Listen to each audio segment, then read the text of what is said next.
ప్రేమ స్వరూపుడైన యేసుక్రీస్తు నామములో మీ అందరికీ శుభములు తెలియజేస్తున్నాను. తిరిగి మరి యొక్క శుక్రవార ఆరాధన ఈ విధంగా మనందరము కలుసుకోవడానికి దేవుడు చూపిన కృప నిమిత్తమై దేవునికి విరలేని స్తుతులు స్తోత్రాలు చెల్లించుకుందాం. హల్లెలూయా, హల్లెలూయా. ప్రారంభ ప్రార్థనతో ఈ ఆరాధన మనము ప్రారంభించుకుందాం. సకల ఆశీర్వాదములకు కారణభూతులైన మా ప్రియపరులకు తండ్రి, నీకే విరలేని స్తుతులు స్తోత్రాలు చెల్లించుకుంటున్నాం ప్రభువా. మీ కృపను తండ్రి మా పట్ల మీరు చూపించి ప్రభువా, మరి యొక్క శుక్రవార ఆరాధనలో ప్రభువా ఈ విధముగా మేము కలుసుకోవడానికి తండ్రి మీరు చూపిన కృప నిమిత్తమై నీకు స్తోత్రాలు చెల్లించుకుంటున్నాను తండ్రి. పాటల ద్వారా మీరు మహిమ పొందమని ప్రార్థిస్తున్నాం ప్రభువా. వాక్యం ద్వారా నీ బిడ్డలతో మీరు మాట్లాడిన తండ్రి, నీ కృపకు పాత్రలుగా తండ్రి ప్రతి ఒక్కరిని మీరు ఉంచమని ప్రార్థిస్తున్నాను తండ్రి. ప్రభువా ఈ యొక్క ఆరాధన తండ్రి నీ చేతికి నేను అప్పగిస్తున్నాను ప్రభువా. ఆది నుంచి అంతవరకు ప్రభువా నీ యొక్క అధ్యక్షతలో నీ ఎలుబడిలో నీ నా మహిమాంతమై శ్రేష్టంగా జరిగించుకోమని మా ప్రభువుని ప్రియకుమారైన యేసుక్రీస్తు నామములో వేడుకొంచున్నాను తండ్రి. ఆమేన్. పాటలు పాడుకొని దేవుని యొక్క నామాన్ని మహింపరుద్దాం.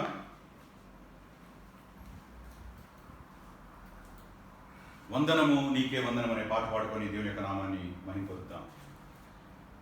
వందనము నీకే నా వందనము, వందనము నీకే నా వందనము, వర్ణన కందని నీకే నా వందనము, వర్ణన కందని నీకే నా వందనము, వందనము నీకే నా వందనము, వందనము నీకే నా వందనము. నీ ప్రేమ నేలమరతు, నీ ప్రేమ వర్ణింతునా, నీ ప్రేమ నేలమరతు, నీ ప్రేమ వర్ణింతునా, దానిలో తునే గ్రహించి, దానిలో తునే గ్రహించి, నీ ప్రాణ త్యాగమునే తలంచి, నీ ప్రాణ త్యాగమునే తలంచి, వందనము నీకే నా వందనము, వందనము నీకే నా వందనము. సర్వకృపానిధి నీవే, సర్వాధిపతియును నీవే, సర్వకృపానిధి నీవే, సర్వాధిపతియును నీవే, సంఘానికి శిరస్సు నీవే, సంఘానికి శిరస్సు నీవే, నా సంగీత సాహిత్యము నీవే, నా సంగీత సాహిత్యము నీవే, వందనము నీకే నా వందనము, వందనము నీకే నా వందనము. మృతి వచ్చెనే ఒకని నుండి, కృప వచ్చెనే నీలో నుండి, మృతి వచ్చెనే ఒకని నుండి, కృప వచ్చెనే నీలో నుండి, కృషి లేకని కృప రక్షించెను, కృషి లేకని కృప రక్షించెను, కృతజ్ఞతార్పణలర్పింతును, కృతజ్ఞతార్పణలర్పింతును, వందనము నీకే నా వందనము, వందనము నీకే నా వందనము. తండ్రి అయినా దేవునికే, కుమారుడైనా దేవునికే, తండ్రి అయినా దేవునికే, కుమారుడైనా కుమారుడైన దేవునికే పరిశుద్ధాత్మ దేవునికే పరిశుద్ధాత్మ దేవునికే వందన వందన వందనము కే వందన వందన వందనము వందనము నీకే నా వందనము వందనము నీకే నా వందనము వర్ణన కందని నీకే నా వందనము వర్ణన కందని నీకే నా వందనము వందనము నీకే నా వందనము వందనము నీకే నా వందనము. రెండవ పాట పాడుకుందాం. నా చిన్ని హృదయంలో నా గొప్ప దేవుని ఆరాధించుననే పాట పాడుకున్న దేవుని నామాన్ని మహిమపరుద్దాం.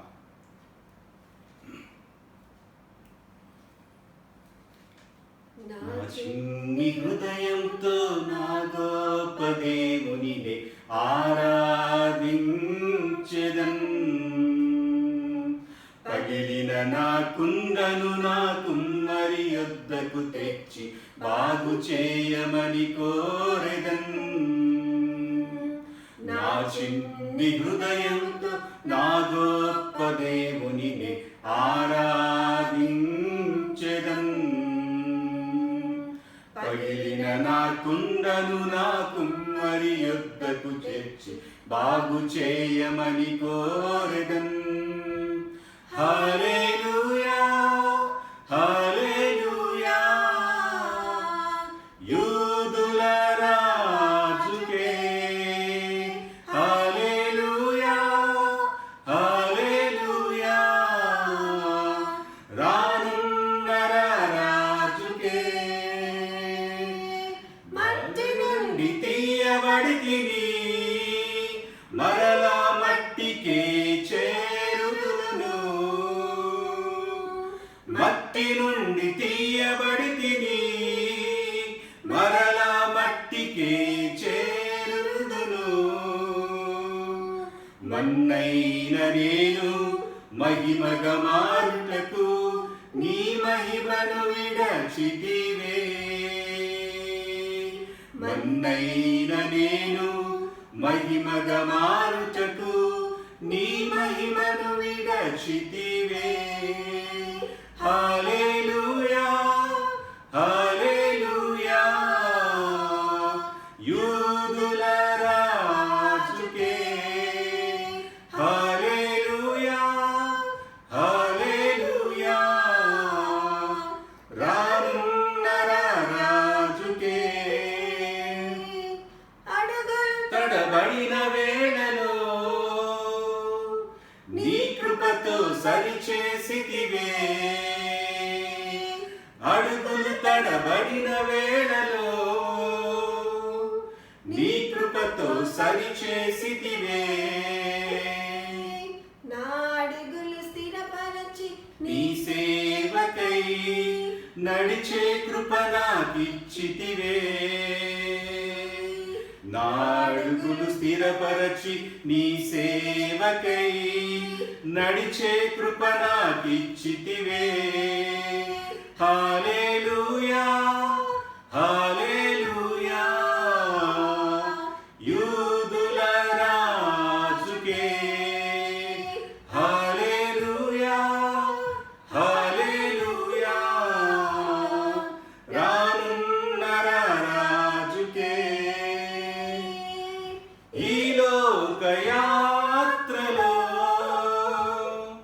నాకున్న ఆశంతయు ఈ లోకయాత్రలో నాకున్న ఆశంతయు నా తుది శ్వాస విడిచే వరకు నీ పేరే ప్రకటించాలని తుది శ్వాస విడిచే వరకు నీ పేరే ప్రకటించాలని. హల్లెలూయా హల్లెలూయా యూదుల రాజుకే. హల్లెలూయా హల్లెలూయా రానున్న రాజుకే. దేవుని యొక్క వాక్యాన్ని చదువుకుందాం. ఈ దినమునకు ఏర్పాటు చేయబడినటువంటి వాక్య భాగము 32వ కీర్తన ఉదయ చదివి వినిపిస్తుంది.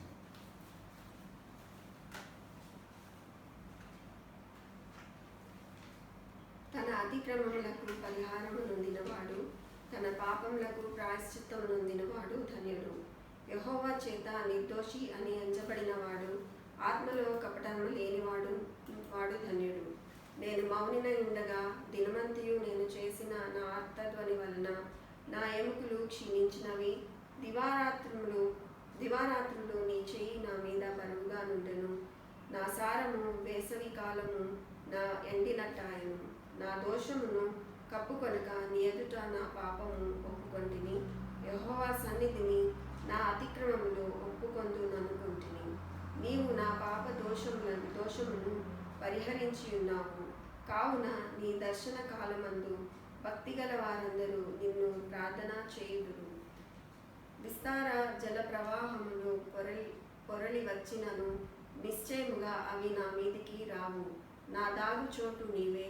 శ్రమలో నుండి నీవు నన్ను రక్షించెదవు. విమోచన గానములతో నీవు నన్ను ఆవరించెదవు. నీకు ఉపదేశము చేసెదను. నీవు నడవవలసిన మార్గమును నీకు బోధించెదను. నీ మీద దృష్టి ఉంచి నీకు ఆలోచన చెప్పెదను. బుద్ధి జ్ఞానములు లేని గుర్రముల వలెనైనను కంచరి గాడిద వలెనైనను మీరు ఉండకుడి. అవి మీ దగ్గర తేబడినట్లు వాటి నోరు వారుతో కళ్ళెముతోనూ దిగింపవలెను. భక్తిహీనులకు అనేక వేదనలు కలుగుచున్నవి. యెహోవా యందు నమ్మిక ఉంచు వానిని కృప ఆవరించుచున్నది.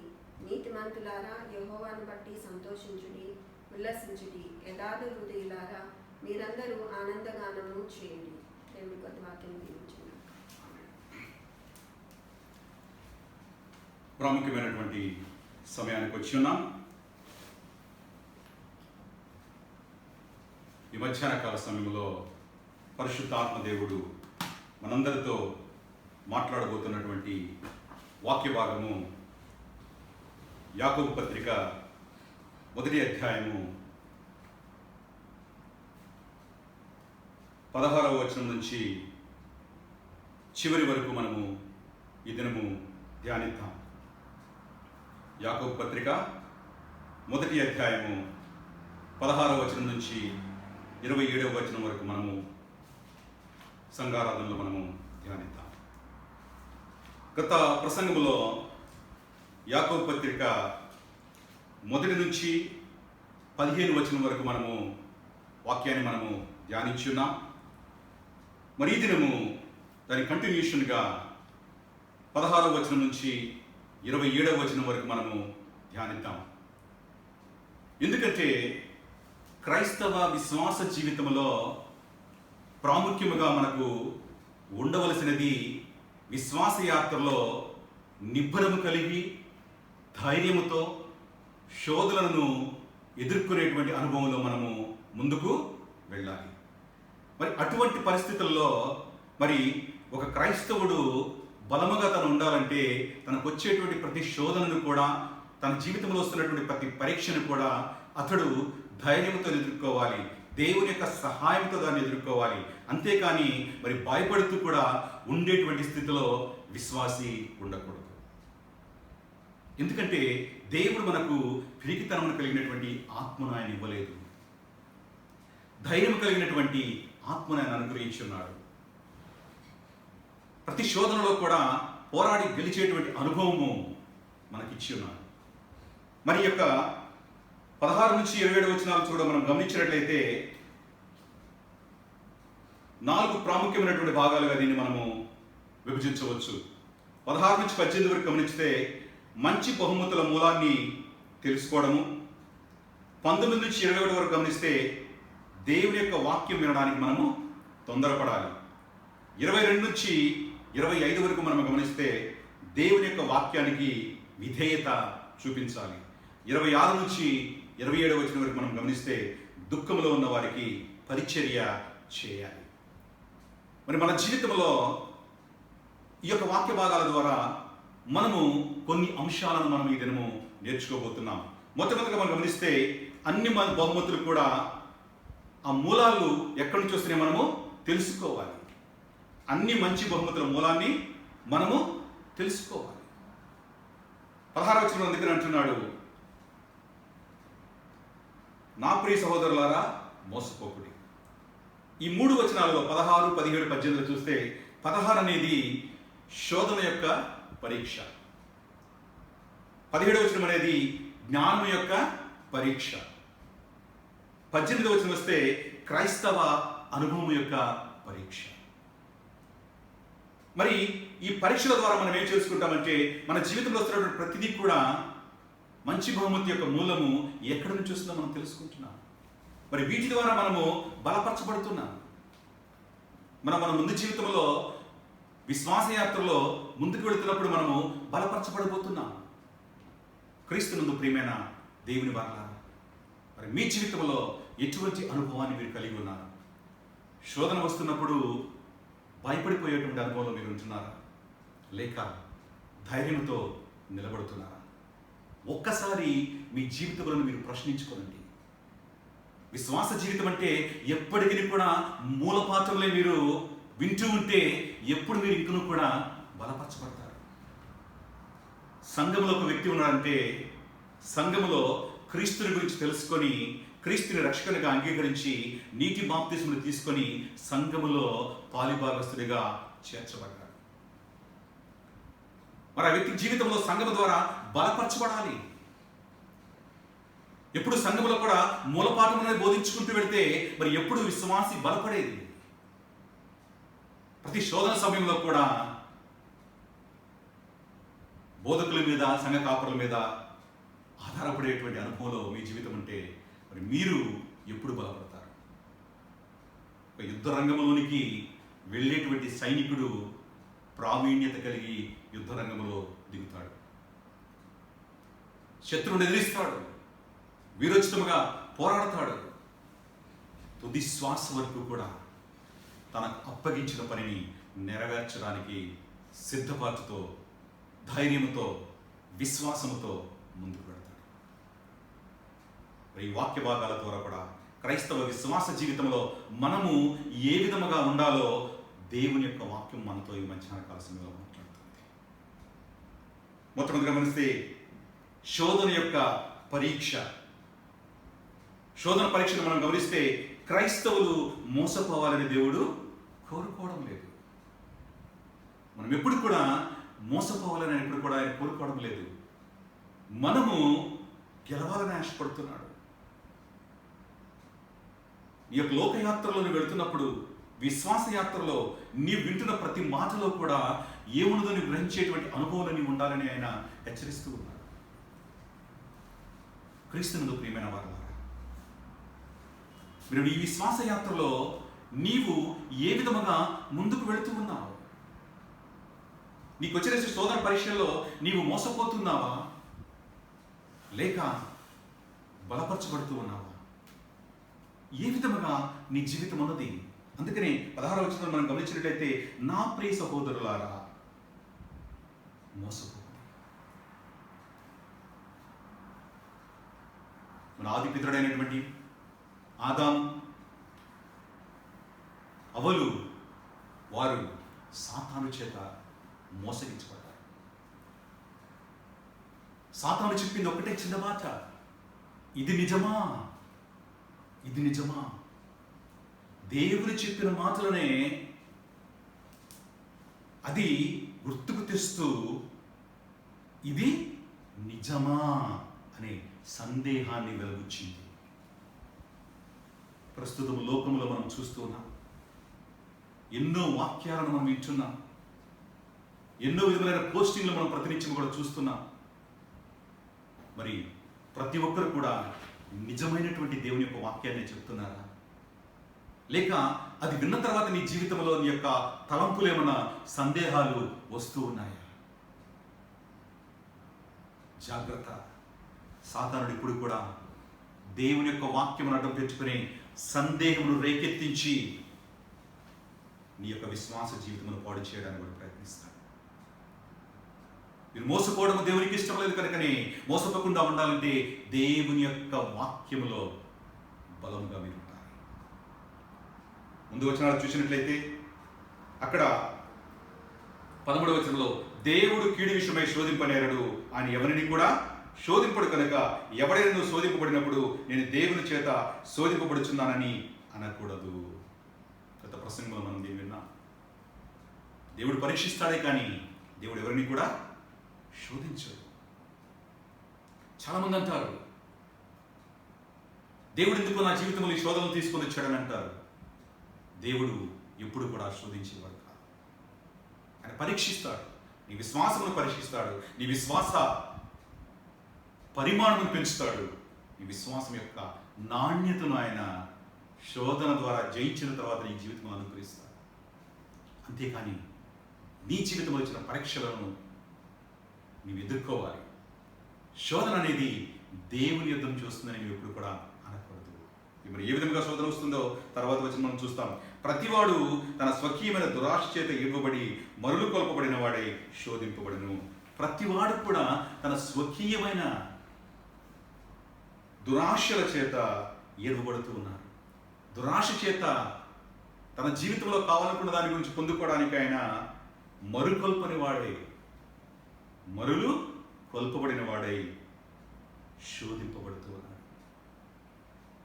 వాళ్ళు అనుకుంటున్నావేమో నీ జీవితంలో ఉన్న పరిస్థితులు నీవు చేసుకున్న స్వీయ అపరాధమేమో ఒకసారి గమనించు.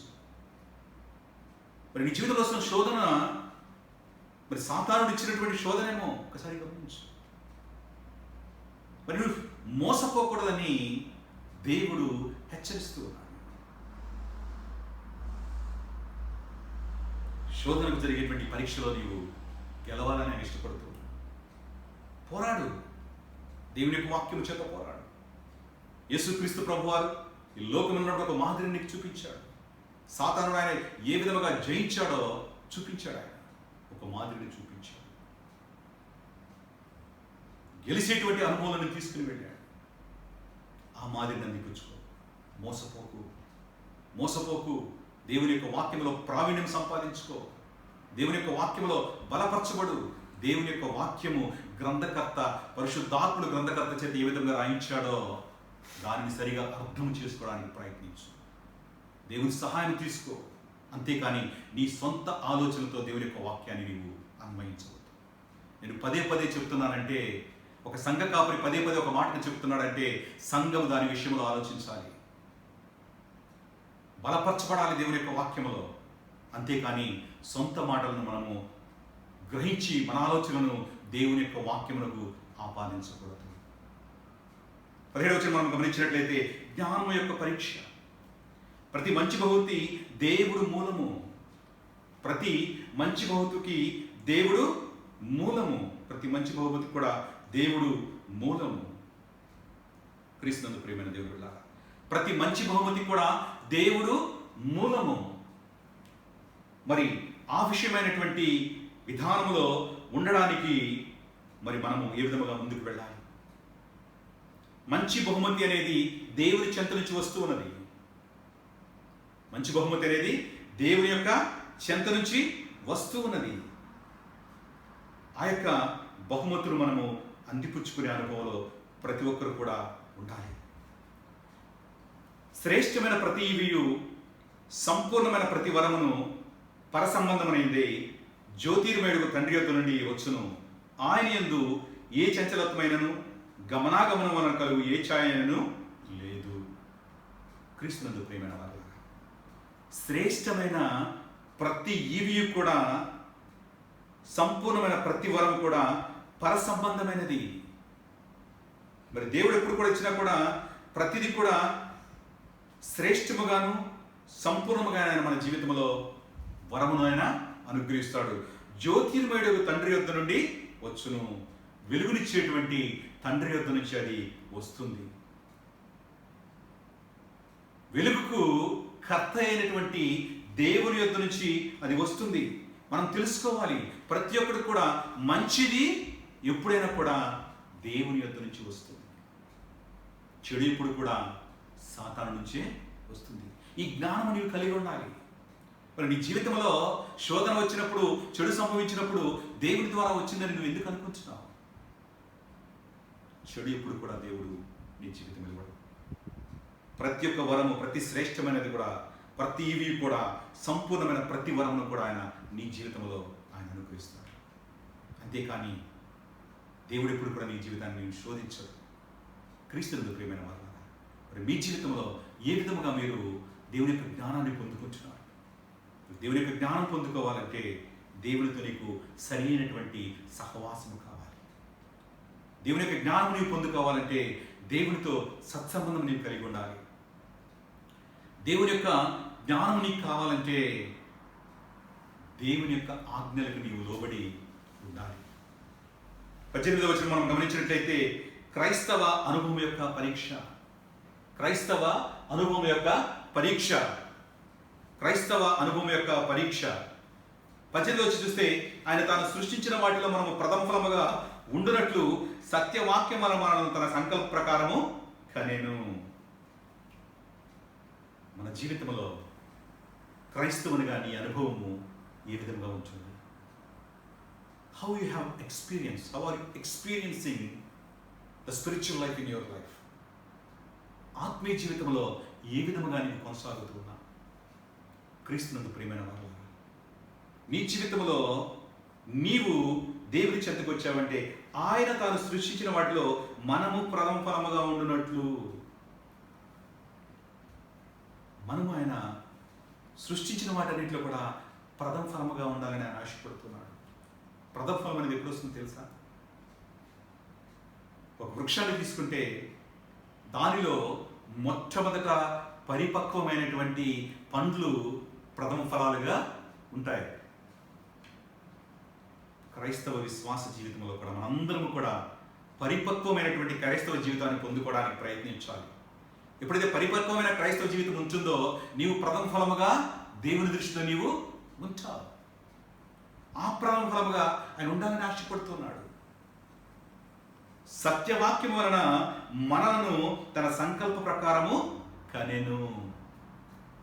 మనం దేవునిలోకి వచ్చామంటే, క్రీస్తు యొక్క అనుభవంలోకి మనం వచ్చామంటే, క్రీస్తుని మనం దేవుని యొక్క వాక్యము ద్వారా మనం విశ్వసించాము. క్రీస్తు మాటలను మనం విశ్వసించాము. క్రీస్తుని రక్షకుడిగా మనం అంగీకరించి నీటి బాప్తిస్మం తీసుకొని మనం సంఘంలో చేర్చబడుతున్నాం. ఆయన దేవుని యొక్క వాక్యము ద్వారా మనల్ని కన్నాడు. ఆయన దేవుని యొక్క వాక్యము ద్వారా మనము కనబడి ఉన్నాము. పాత జీవితం నుంచి క్రొత్త జీవితానికి నీవు ఏ విధంగా వచ్చావంటే దేవుని యొక్క వాక్యము ద్వారా నీవు మార్చబడ్డావు. దేవుని యొక్క వాక్యము ద్వారా నీవు మార్చబడి పశ్చాత్తాపడి క్రీస్తుని నీ రక్షణగా అంగీకరించి నీటి బాప్తిస్మం తీసుకున్నదం ద్వారా సంఘంలోనికి నీవు ఒక సభ్యునిగా నీవు చేర్చబడ్డావు. విశ్వాసయాత్రలో నీవు కొనసాగుతున్నావు. మరి విశ్వాసయాత్రలో నీవు తెలుసుకోవాల్సిన విషయము, క్రైస్తవ అనుభవంకు వచ్చినటువంటి పరీక్షలో నీవు నెగ్గగలగాలి. ఆ పరిపక్వమైనటువంటి పరిస్థితుల్లో, ఆ దశలో నీవు బలముగా ఉండాలి. పరిపక్వతకు వెళుతున్నటువంటి పరిస్థితుల్లో నీవు బలాన్ని పొందుకోవాలి. ప్రతి విశ్వాస జీవితమును ముందుకు వెళుతున్నప్పుడు కూడా అనేక శోధనలు వచ్చినప్పుడు, లేక పరీక్షలు వచ్చినప్పుడు, మనము వాటిని ఎదుర్కొన్నప్పుడు, జయించినప్పుడు మనము పరిపక్వత అనేది పొందుకుంటాం. పరిపక్వత అనేది మన జీవితంలో వస్తుంది. మరి ఆ పరిపక్వత ఎప్పుడైతే మనకు వస్తుందో మనము ప్రథమ ఫలముగా ఆయన రాకడలో ఎత్తబడేవారిగా మనం ఉంటాం. అంటే ఈ యాత్రలో నీవు కొనసాగబడుతున్నప్పుడు, ఈ విశ్వాస యాత్రలో క్రీస్తుతో సత్సంబంధం కలిగి సహవాసము కలిగి నీవు పరిపక్వతలోనికి నీవు నడిపించబడాలి. పరిపక్వతలోనికి నీవు నడిపించబడాలి. ఆ పరిపక్వత కొరకు నీవు ప్రయాసపడాలి. అంతేకాని ఎప్పుడు కూడా నీవు మూలపాఠంలో నీవు నేర్చుకుంటూ ఉంటే, మూలపాఠంలో నువ్వు వల్ల వేస్తూ ఉంటే నీ జీవితంలో ఎదుగుదల ఎప్పుడు ఉంటుంది? ఎప్పుడు ఎదుగుతావు? ఎప్పుడు నీవు ఎదుగుతావు? నువ్వు ఎదగాలని ఆయన ఆశపడుతున్నాడు. ఎదిగి ఆత్మీయ జీవితంలో పరిపక్వత వైపు నీ అడుగులు వేయాలని ఆయన ఆశపడుతున్నాడు. క్రీస్తు ప్రభు వారి యొక్క లోకంలో ఉన్నప్పుడు ప్రతి శోధనను కూడా ఆయన జయించాడు, ప్రతి పరిస్థితిని కూడా ఆయన జయించాడు, ప్రతి దానిని కూడా ఆయన వాక్యము ద్వారానే సాతానుని జయించిన అనుభవం ఆయన కలిగించాడు. హెబ్రీయులకు రాసిన పత్రిక 4వ అధ్యాయము 15వ వచనం ఒకసారి గమనించినట్లయితే, మన ప్రధాన యాజకుడు మన బలహీనతనందు మనతో సహానుభవం లేనివాడు కాడు, కానీ సమస్త విషయములను మన వలనే శోధింపబడినను ఆయన పాపము లేనివాడిగా ఉండెను. మన ప్రధాన యాజకుడు యేసుక్రీస్తు ప్రభువారు మన బలహీనతను మనతో సహానుభవము లేనివాడు కాడు, కానీ మనలాగైనా పాపము లేనివాడుగా, పాపము కలవాడగలిగిన పాపము లేనివాడుగా జన్మించాడు ఆయన. అయినప్పటికీ కూడా ఆయన సమస్త విషయాలలో కూడా ఆయన శోధింపబడ్డాడు. సమస్త విషయాలలో కూడా ఆయన శోధింపబడ్డాడు. మానవుని జీవితంలో ఏ పరిస్థితి ఉంటుందో, ఏ బాధ అయితే ఉంటుందో ఆ బాధను ఆయన పొందాడు. ఆ కన్నీటి యొక్క, ఏడ్పు యొక్క, కన్నీటి యొక్క విలువ కూడా ఆయనకు తెలుసు. ఆయన ఆ ఎక్స్పీరియన్స్ కూడా ఆయన జీవితంలో పొందాడు. అంతేకాకుండా తన స్నేహితుడైన లాజరు చనిపోయినప్పుడు కూడా ఆయన ఏడ్చాడు.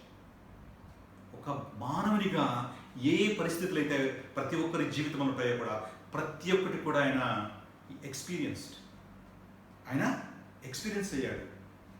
శోధింపబడినను కూడా ఆయన పాపము లేనివాడుగా ఉన్నాడు. ఆయన మనందరం కూడా జన్మతః పాపములో మనం జన్మించాం.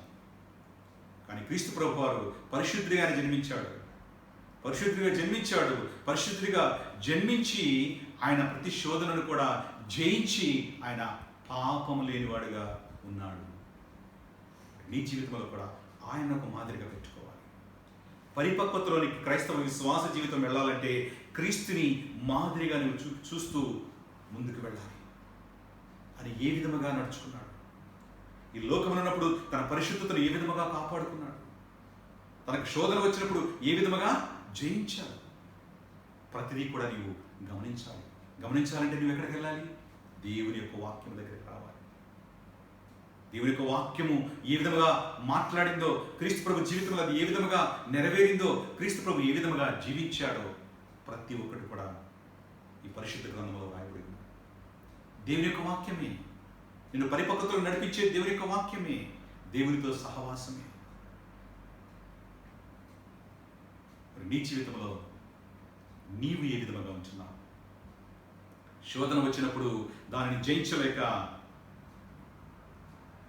విశ్వాసమును కోల్పోయి తిరిగి మరలా పాపములో పడిపోతున్నావా?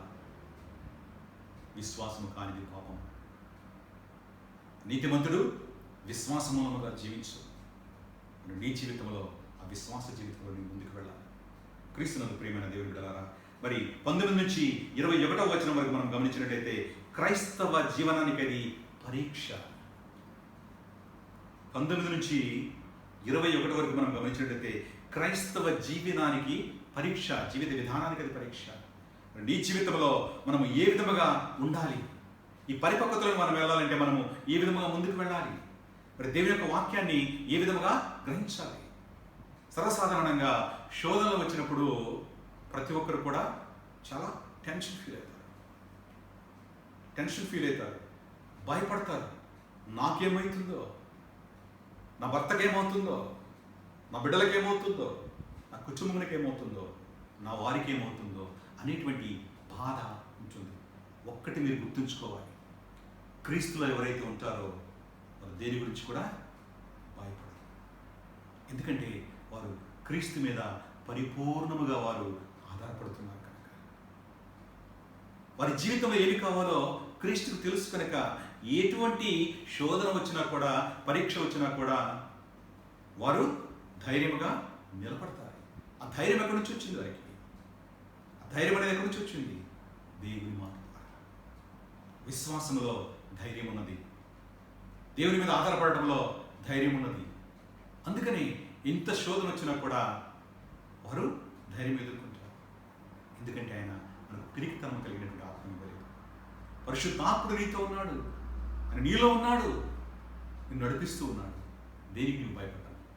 మరి 19 నుంచి 21 చూస్తే క్రైస్తవ జీవన పరీక్షను మనం చూస్తాం. అదే 19వ వచనాన్ని మనం ఒకసారి చూద్దాం.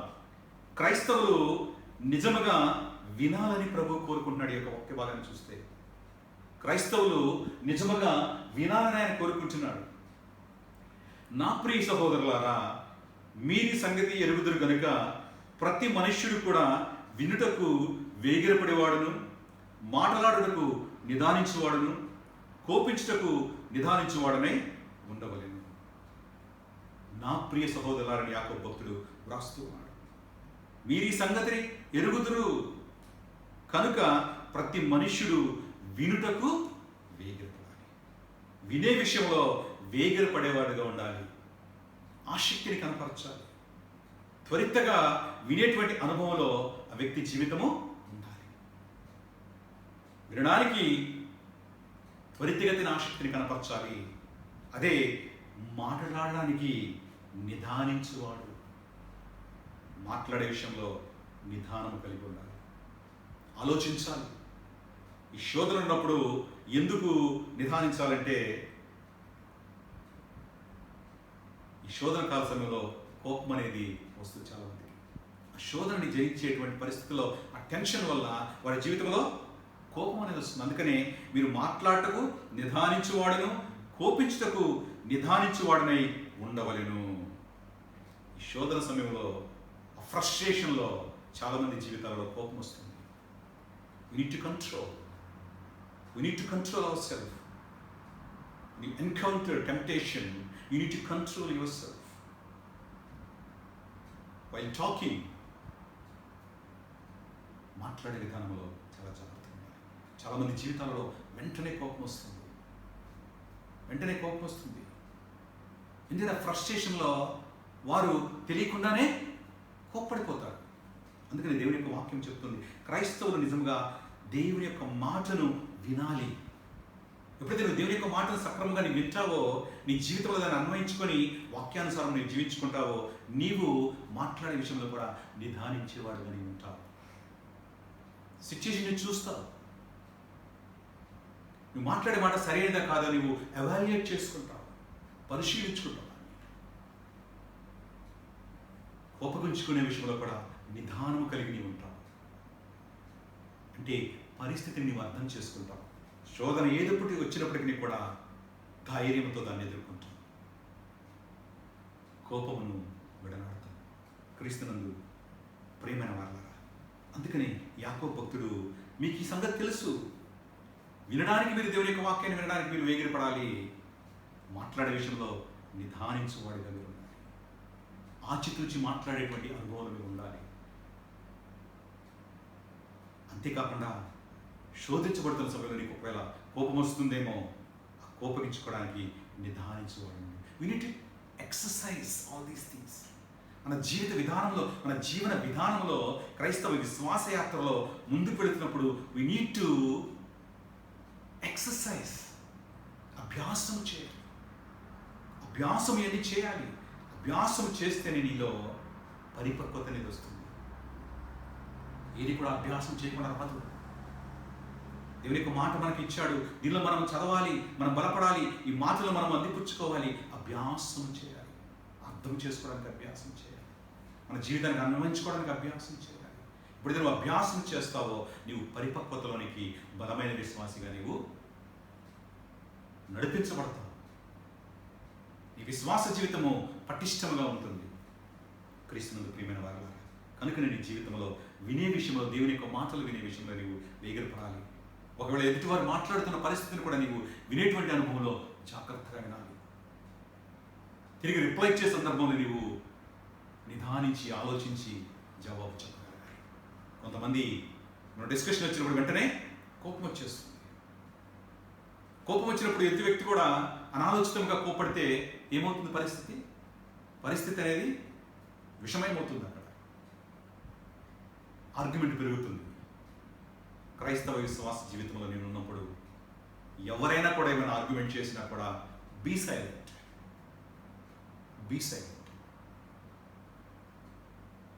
నేను నా వ్యక్తిగత జీవితంలో దాన్ని నేను నేర్చుకున్నాను.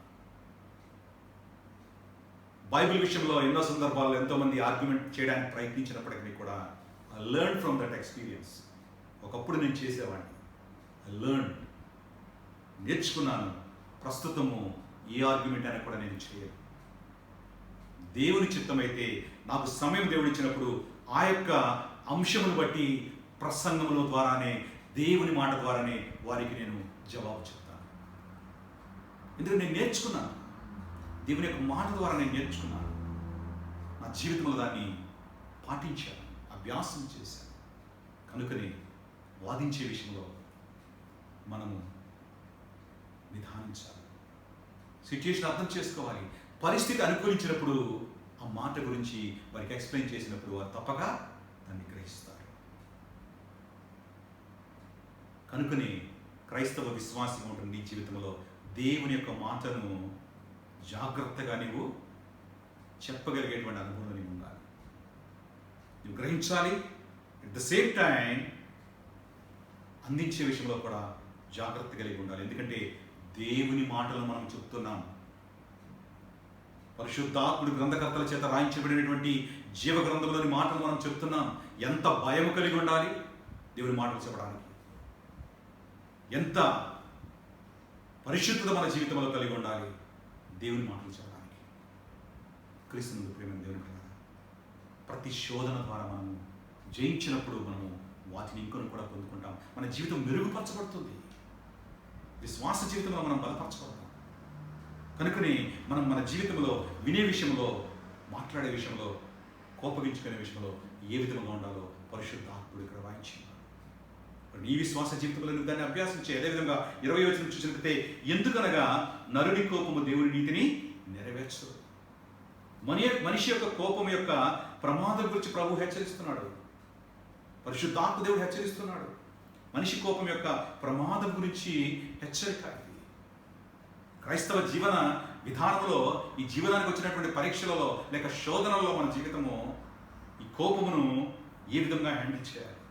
చాలామంది కోపమును తట్టుకోలేరు, వాళ్ళని కంట్రోల్ చేయలేరు. చాలామంది కోపంలోనే అనేకమైనటువంటి క్లిష్ట పరిస్థితులను వారు ఎదుర్కొంటారు.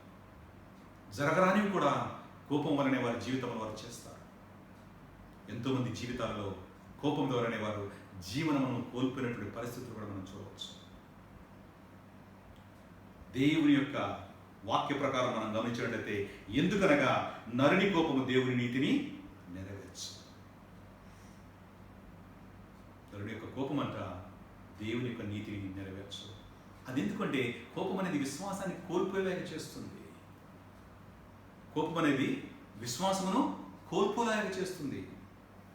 నీకు విశ్వాసం ఉంటే నువ్వు బలముగా క్రీస్తులో ఉంటే నీవు కోపగించుకోవు. మొట్టమొదటిగా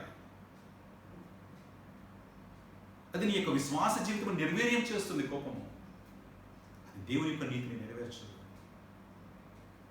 దేవుని నీతి మనము క్రీస్తు స్వరూపంలో మనం మార్చబడాలి. క్రీస్తు నీతి మన జీవితంలో ఉండాలి. మరి క్రీస్తు నీతి మన జీవితంలో ఉన్నప్పుడు ఆయన తనను హింసించిన వారిని క్షమించినటువంటి వ్యక్తి. ఆయన కోపగించుకోలేదు. వారి మీద కోపగించుకోలేదు. పైగా సిలువ మీద ఉండి కూడా ఆయన, తండ్రి వీరేమి చేయుచున్నారో వీరెరుగురు కనుక వీరిని క్షమించును. ఎంత గొప్ప మాట. కనుక క్రైస్తవ విశ్వాస జీవితంలో ఎడుతున్న నీ జీవితంలో కోపం అనేది దేవుని యొక్క నీతిని నెరవేర్చదు. క్రైస్తవ జీవన పరీక్షలో 21వ వచనం చూసినట్లయితే, దేవుని యొక్క వాక్యాన్ని ఎలా స్వీకరించాలో ప్రభు చెప్తున్నాడు. దేవుని యొక్క వాక్యాన్ని మనము ఏ విధముగా స్వీకరించాలో ఆయన చెప్తూ ఉన్నాడు. అందుచేత సమస్త కల్మషమును, విర్రవీగుచున్న దుష్టత్వమును మాని లోపల నాచబడి మీ ఆత్మలకు రక్షించుటకు శక్తిగల వాక్యమును సాత్వికముతో అంగీకరించు. ఎంత మంచి మాట చూడండి. సమస్త కల్మషమును అంటే అంతరంగంలో ఉన్నటువంటి ఆ కల్మషాన్ని తీసివేయాలి, ఆ కోపమును తీసివేయాలి, ఆ వ్యతిరేకతను తీసివేయాలి, ఆ ఆ యొక్క అసూయను, ద్వేషమును, ప్రతిదానిని కూడా నీ యొక్క హృదయం నుంచి దాన్ని బయటికి తీసివేయాలి. సమస్త కల్మషంను, విర్రవీగుచున్న దుష్టత్వమును మానాలి. కోపంలో వచ్చినప్పుడు ఉన్నటువంటి స్థితిలో ఆ దుష్టత్వం అంతా కూడా బయటకు వస్తుంది. The evil thing will come out. So you be careful. మరి నీ జీవితంలో దేవుని యొక్క వాక్యమును మనము స్వీకరించే విషయంలో, దేవుని మాటలు మనం వినే విషయంలో మనము సమస్త కల్మషమును, విర్రవీగుచున్న దుష్టత్వం అని లోపల నాటబడి, ఏం మన జీవితంలో హృదయంలో నాటబడాలి? దేవుని యొక్క వాక్యం మన లోపల నాటబడాలి. లోపల నాటబడి మీ ఆత్మలను రక్షించడానికి శక్తి గల వాక్యము. దేవుని యొక్క వాక్యాన్ని మనం అంగీకరించే విషయంలో అది మన జీవితంలో నాటబడుతుంది. మన ఆత్మను రక్షించుటకు శక్తి కలిగినటువంటి ఆ వాక్యమును సాత్వికముతో అంగీకరించు. ఎంత మంచి మాట ఇక్కడ మాట్లాడుతాను చూసారా? సాత్వికముతో అంగీకరించుడి. సాత్వికం అంటే క్రీస్తు ప్రభు వారు శిలువ పైన చూపించింది. ఆయన అందరూ ఆయనకు వచ్చారు, కొరడాలతో కొచ్చారు, పిడిగుద్దులు గుద్దారు, ఉమ్మి వేశారు. ఆయన వారిని ఎదిరించగల శక్తి కలిగినటువంటి సర్వోన్నతుడైన దేవుడు. వారిని ఏమైనా చేయాలంటే ఆయన చేయగల సమర్థుడు, ఆ శక్తి ఉన్నది. అయినప్పటికీ కూడా అన్నిటినీ ఓర్చుకున్నాడు.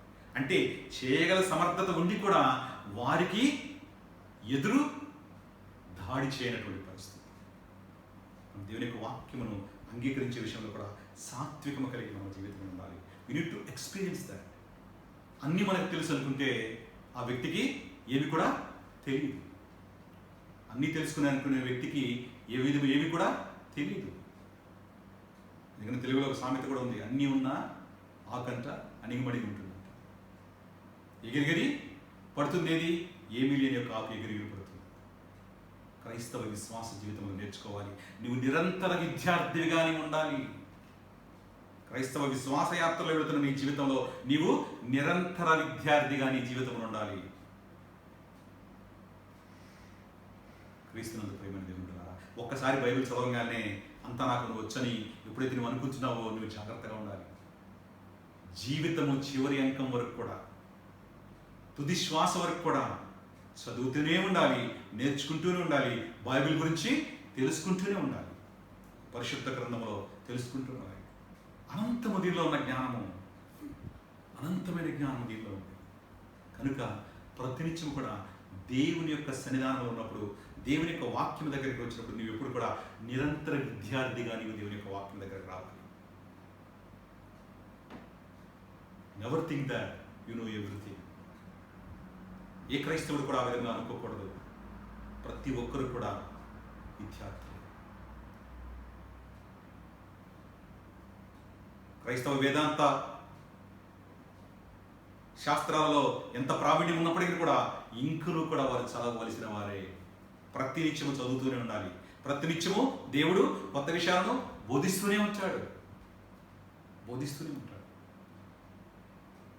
కనుక ఎప్పుడు కూడా దేవుని యొక్క వాక్యం దగ్గరికి వచ్చినప్పుడు సాత్వికంతో అంగీకరించి నేర్చుకోవాలి. You never think that you know everything. దేవుని సన్నిధానానికి వచ్చినప్పుడు అందుకనే సమస్త కల్మషమును విర్రవీగుచున్న దుష్టత్వమును మాని లోపల నాటబడి మీ ఆత్మలను రక్షించే శక్తిగల వాక్యమును సాత్వికంతో అంగీకరించుడి. Unit humble. క్రీస్తు ప్రభు వారు శిలువకు అప్పగింపబడినప్పుడు వారందరూ పడుతున్నా కూడా హంబుల్నెస్ అనేది చూపించాడు. ఆ హంబుల్నెస్ నీ జీవితంలో ఉండాలి. దేవుని యొక్క వాక్యం దగ్గరికి వచ్చినప్పుడు ఆ హంబుల్నెస్తో నీవు రావాలి, దాన్ని గ్రహించాలి. నీ జీవితంలో దాని ద్వారా నీవు బలం పొందుకోవాలి. నీ ఆత్మీయ జీవితంలో అది నిన్ను రక్షిస్తూ ముందుకు తీసుకుని వెళ్తుంది. అదేవిధంగా 22వ వచనం మనం గమనించినట్లయితే 21వ వచనము ఎఫెసీయులకు రాసిన పత్రిక 4వ అధ్యాయం మొదటి 3 వచనాలు ఒకసారి చూద్దాం. కాబట్టి మీరు సమాధానమున బంధము చేత ఆత్మ కలిగించు ఐక్యమును కాపాడుకునేందు శ్రద్ధ కలిగిన వారై ప్రేమతో ఒకరినొకడు సహించుచు. ఏ విధంగా మనము విశ్వాస యాత్రలో సహవాస అనుభవంలో మనం వెళ్ళాలో ఇక్కడ వాక్య భాగం మనకు చెప్తుంది. కాబట్టి మీరు సమాధానమును బంధము చేత ఆత్మ కలిగించు. ఆత్మ అనేది మన జీవితంలో సమాధానం అనేటువంటి బంధాన్ని కలిగజేస్తుంది. క్రైస్తవ సంఘములో లేక క్రైస్తవ కుటుంబంలో ఒకరి పట్ల ఒకరికి సమాధానం అనేది దేవుని యొక్క ఆత్మ బంధాన్ని మన జీవితంలో ఇస్తుంది. క్రీస్తులోనికి వచ్చినప్పుడు ఒకప్పుడు నీకు ఆ వ్యక్తితో పడకపోయినా కూడా నీవు సమాధానాన్ని కలిగి ఉంటావు. క్రీస్తులో ఉన్న సమాధానం నీ జీవితంలో ఉంటుంది కనుక నీవు సమాధానం కలిగి ఉంటావు. ఆత్మచేత కలిగించేటువంటి ఆ బంధాన్ని నీవు కలిగి ఉంటావు. అంతేకాకుండా ఐక్యమును కాపాడుకునేందుకు శ్రద్ధ కలిగిన వారై ఐక్యమత్యాన్ని కాపాడుకోవాలి. ఒకరితో ఒకరికి ఉన్నటువంటి ఐకమత్యాన్ని కాపాడుకోవడానికి శ్రద్ధ కలిగి ఉండాలని పరిశుద్ధాత్మ దేవుడు హెచ్చరిస్తున్నాడు. ప్రస్తుత సంఘాలలో ఎందుకు ఇన్ని డిఫరెన్స్ ఆఫ్ ఒపీనియన్స్ వస్తున్నాయి? ఎందుకు ఇంత తారతమ్యాలు అనేక సంఘాలు మనం చూస్తున్నాం? మన చిన్నప్పటి నుంచి ఇప్పటి వరకు మనము ఎన్నో సంఘాల గురించి మనము యూట్యూబ్లో మనం చూస్తున్నాం, అనేక మంది పోస్టింగ్స్లో మనం చూస్తున్నాం. వై? ఎందుకు డిఫరెన్స్ ఆఫ్ ఒపీనియన్? ఎందుకు డిస్క్రిమినేషన్స్ ఇన్ ద కాంగ్రిగేషన్? ఎందుకంటే వీటి యందు వారు అభ్యాసం చేయలేకపోతున్నారు. దేవుని యొక్క ఆత్మ సమాధానాన్ని ఇస్తుంది. ఆ సమాధాన బంధమును వారు కాపాడుకోవడం లేదు. ఆ ఐక్యమును కాపాడుకుంటూ శ్రద్ధ లేని వారుగా వారు ఉంటున్నారు. శ్రద్ధ కలిగి ఉండాలి. తనతో పాటు సంఘమును తీసుకుని వెళ్ళే వాళ్ళుగా ఉండాలి. కానీ నేను అని ఎప్పుడు కూడా ఎవరు అనుకోకూడదు. అయ్యనేది నీ జీవితం నుంచి తొలగించుకో. ఉయ్యి అనేది నీ జీవితంలో ఉంచుకో. మనందరం కూడా క్రీస్తు రక్తంలో కడగబడి క్రీస్తులో మనందరం కూడా రక్త సంబంధులము. మనకి వ్యక్తిగతమైన కుటుంబాలు మనకు ఉండొచ్చు, కానీ ఎప్పుడైతే దేవుని సన్నిధానానికి మనం వస్తామో మనందరం కూడా దేవునిలో సమానమే. మనందరం కూడా దేవునిలో రక్త సంబంధులమే. మనందరము సహోదర సహోదరులము. మరి ఈ అనుభవం లేకుండా ఒకవేళ నీవు ఆ యొక్క సమాధానమును లేకుండా ఐక్యమత్యమును కాపాడుకుంటకు శ్రద్ధ లేకుండా ఒకవేళ నీ జీవితంలో నీవు ఉంటే, మరి మీ సంఘంతో, మీ ఇండియా వెళ్ళినప్పుడు మీ సంఘంతో ఒకవేళ అటువంటి పరిస్థితులు మీకు ఎవరితోనూ ఉంటే జాగ్రత్తగా దాన్ని శ్రద్ధ కలిగి ఐక్యమను కాపాడుకోండి. ఐకమత్యంలో ఉన్న బలము చాలా గొప్పది. క్రీస్తునందు ప్రియమైన దేవుని బిడ్డలారా, దాని యందు శ్రద్ధ కలిగిన వారై ప్రేమతో ఒకరినొకడు సహించుచు. ప్రేమతో ఒకరినొకడు సహించుచు. ప్రేమ కలిగిన వాళ్ళు ఎప్పుడు కూడా సహిస్తారు. ఒకరి పట్ల ప్రేమ ఉంటే వారు మన పట్ల వ్యతిరేకంగా చేసినప్పటికీ కూడా సహించేటువంటి అనుభవం ఉంటారు. సహించిన వారు దూరంగా వెళ్ళిపోతారు. ఎవరైతే సహించలేరో వారు దూరంగా వెళ్ళిపోతారు. క్రీస్తు సహించాడు కనుకనే ఆనాడు అందరి కొరకు ఆయన ప్రయాసపడ్డాడు. యూదులు ఎన్నోసార్లు క్రీస్తుని వ్యతిరేకించారు, ఆయన చంపడానికి ప్రయత్నించారు. అయినా కూడా ఆయన సహించారు, ప్రేమించాడు. మరి ప్రస్తుతం కూడా అనేక మంది వారి విశ్వాస యాత్రలో క్రీస్తుని కలిగి ఉన్న అనుభవం లేకుండా వారు ముందుకు వెళ్ళలేని పరిస్థితులు, ఆయన వ్యతిరేకిస్తున్న పరిస్థితులు మనం చూస్తున్నాం. దేవుని యొక్క వాక్యములకు వ్యతిరేకంగా జీవిస్తున్న పరిస్థితులు మనం చూస్తున్నాం. అయినా కూడా ఆయన ప్రేమతో సహిస్తూ ఉన్నాడు. నీ జీవితంలో నీవు కూడా ప్రేమతో సహించాలి. ఆ సమాధానం అనేటువంటి బంధం చేత మనము ఐక్యమును కాపాడుకుంటూ శ్రద్ధ కలిగి ఉండాలి. రెండవది, ప్రేమతో సహించుకోవాలి. ఎందుకంటే మీరు పిలువబడిన పిలుపునకు తగినట్లుగా దీర్ఘశాంతముతో కూడిన సంపూర్ణ వినయముతోనూ సాత్వికముతోనూ నడుచుకొనవలెను. మనం ఒక పిలుపునకు పిలువబడి ఉన్నాం అంటే క్రీస్తుతో మనము నడుస్తున్నాం. క్రైస్తవులు అంటే క్రీస్తుని వెంబడించేవారు. You are all little Christ. చిన్న క్రీస్తులు మనందరం కూడా. మనం క్రీస్తుతో కలిగిన అనుభవం ముందుకు వెళ్ళాలంటే మనము మన పిలుపుకు తగినట్లుగా మనం జీవించాలి. శ్రద్ధ కలిగి ఉండాలి, ఐకమత్యాన్ని కాపాడుకోవాలి, ప్రేమ కలిగి ఉండాలి. మరి ఆత్మ కలిగించేటువంటి ఆ సమాధాన బంధము మనందరిలో ఉండేటట్టు మనం చేసుకోవాలి. మన కుటుంబంలో ఉండేటట్టు చేసుకోవాలి, మన బంధువులతో ఉండేటట్టు చేసుకోవాలి. ఎందుకంటే నీ ఒక పిలుపును పిలువబడి ఉన్నావు, క్రీస్తుని వెంబడిస్తున్నావు, క్రీస్తుని నీ జీవితంలో నీవు చూపించాలి కనుక నీవు ఆ పిలుపునకు తగినట్లుగానే ఉండాలి. నీ క్రైస్తవులని చెప్పుకొని ప్రేమను కనపరచకపోతే అది తగిన పిలుపు కాదు. సమాధానం కనపరచకపోతే అది తగిన పిలుపు కాదు. ఐక్యమును కాపాడుకోలేకపోతే అది తగిన పిలుపు కాదు. నీ ఓర్చుకోలేకపోతే అది తగిన పిలుపు కాదు. క్రీస్తులో ఉన్న ప్రేమ నీలో లేదు. అందుకని ఆయన తగినట్లుగా దీర్ఘశాంతముతో కూడిన సంపూర్ణ వినయముతోనూ సాత్వికముతోనూ నడుచుకున్నని ప్రభువును బట్టి ఖైదీని నేను మిమ్మల్ని బతిమాలుకొనుచున్నాను. Literally requesting. పౌలు భక్తుడు ఎఫెసీ సంఘానికి రాస్తున్నాడు. ఐకమత్యాన్ని సంఘంలో కాపాడుకోమని ఎఫెసీ సంఘానికి రాస్తూ ఉన్నాడు. ప్రేమను కనపరచండి, దీర్ఘశాంతముతో మీరు ఉండండి, సంపూర్ణ వినయంతోనూ సాత్వికముతోనూ ఆ హంబుల్నెస్తో మీరు నడుచుకోవాలని ఆయన చెప్తూ ఉన్నాడు. క్రీస్తునందు ప్రియమైన వారు, ప్రతి క్రైస్తవ విశ్వాస జీవితంలో ఇది ఉన్నప్పుడు ఎటువంటి ప్రాబ్లం కూడా తన జీవితాంతం ఉండదు. ప్రస్తుతం మనం మస్కట్లో ఉన్నాము. మన సంఘాలకు వెళ్ళినప్పటికీ కూడా, ఇండియాలో మనం వెళ్ళినప్పటికీ కూడా అక్కడ కూడా దీన్ని మనం కొనసాగిస్తాం. మన జీవితాంతం కూడా తుది శ్వాస వరకు కూడా దీన్ని మనం ఎప్పుడైతే కొనసాగిస్తామో మన జీవితంలో క్రీస్తుని మనం చూపించగలుగుతాం. అదేవిధంగా తర్వాత అంశాన్ని మనం చూస్తే దేవుని యొక్క వాక్యానికి విధేయత అనేది చూపించాలి. 20 నుంచి 25 వరకు మనం గమనించినట్లయితే దేవుని యొక్క వాక్యానికి మనము విధేయత చూపించాలి. విధేయతకు పరీక్ష, మన యొక్క విధేయతకు పరీక్ష. దేవుని యొక్క వాక్యములకు మనము విధేయత కలిగి ఉండాలని పరిశుద్ధాత్మ హెచ్చరిస్తున్నాడు. యాకోబు 1:22 చూస్తే క్రైస్తవులు దేవుని యొక్క వాక్యానికి విధేయులుగా ఉండాలి. క్రైస్తవులు దేవుని యొక్క వాక్యానికి విధేయులుగా ఉండాలి. ఈ వాక్యం ఏం మాట్లాడుతుందంటే, మీరు వినువారు మాత్రమై ఉండి మిమ్మల్ని మీరు మోసపరుచుకోకుండా వాక్య ప్రకారం ప్రవర్తించువారనై ఉండుడి. మీరు వినువారు మాత్రమై ఉండి మిమ్మల్ని మీరు మోసపరుచుకోకుండా వాక్య ప్రకారం ప్రవర్తించువారనై ఉండుడి. ఎంత గొప్ప మాట గమనించారు ఇక్కడ. వినువారు మాత్రముగా మీరు ఉండకూడదు. వినువారుగా మీరు ఉంటే మిమ్మల్ని మీరు మోసపుచ్చుకుంటారు. మీరు కేవలం వినేవారిగా ఉంటే దానివలన ఉపయోగం లేదు. You need to practice it. ఒకవేళ మీరు వినేవారిగా మీరు ఉంటే మీరు మోసపుచ్చుకుంటారు. ఆ విధంగా మోసపుచ్చుకోకుండా ఉండాలంటే ఏం చేయాలి? వాక్య ప్రకారము ప్రవర్తించువారునై ఉండుడి. వినువారు మాత్రమే కాకుండా వాక్య ప్రకారము ప్రవర్తించేటువంటి అనుభవంలో క్రైస్తవ విశ్వాస జీవితం ఉండాలి. క్రీస్తునందు ప్రియమైన దేవుని బిడ్డలారా, మరి నీవు వినేవాడిగా ఉంచున్నావా? మరి వినేవాడిగా నీవు ఉంటే నువ్వు మోసపుచ్చుకుంటున్నావు. నువ్వు ఎట్లుండాలంటే వినేవాడిగా ఉండాలి, వాక్య ప్రకారము ప్రవర్తించువారిని ఉండాలి. ఒక సంఘానికి కొత్తగా ఒక యవనస్తుడైన పాస్టర్ గారు ఒక సంఘానికి పోస్ట్ చేయబడ్డాడు.